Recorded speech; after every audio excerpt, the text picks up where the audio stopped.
I can tell you that there was a time period of almost 20 or 25 minutes where we really didn't know just exactly what was going on, and there were some very tense moments as we were waiting for information. But finally, Admiral McCraven came back and said that he had picked up the word Geronimo, which was the code word that represented that they got bin Laden. Well, the problem was we were never really certain about whether or not bin Laden was there.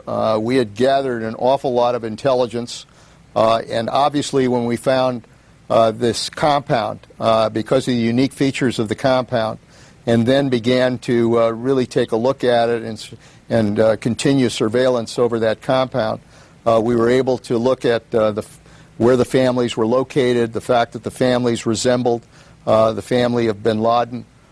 We noticed an individual who was pacing in the courtyard who at least had some of the appearances of it, but we were never able to verify that in fact it was him. But when you put all of these pieces together, the security precautions, the nature of the compound, some of the additional information that we had gotten, we had the best intelligence case that we ever had on bin Laden since Tora Bora. And I think it was that information that required that we had an obligation to act, and that's why the President took his steps, the steps that he did. Did you have access to video of what was actually happening in the compound, et cetera? We had lifetime intelligence information that we were dealing with during the operation itself.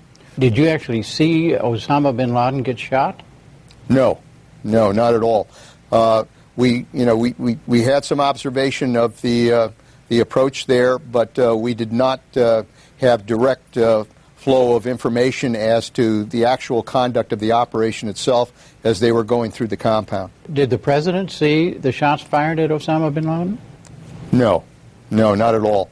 I think we saw from some of the operations that we knew that the helicopters were on the ground, that the teams were going into the compound, and that was the kind of information that we were following. To be frank, I don't think he had a lot of time to say anything.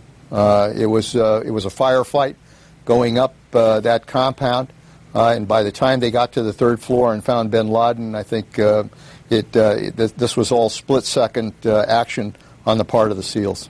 Was Osama bin Laden armed? Was he shooting back at the SEALs? I don't believe so, but obviously there were some firefights that were going on as these guys were making their way up the staircase in that compound, and when they got up there, there were some threatening moves that were made that clearly represented a clear threat to our guys, and that's the reason they fired. It was clear. It was fine with the United States government if they went ahead and shot this guy, right? The authority here was to kill bin Laden, and obviously under their rules of engagement, if he had in fact thrown up his hands, surrendered, and didn't appear to represent any kind of threat, then they were to capture him. But they had full authority to kill him.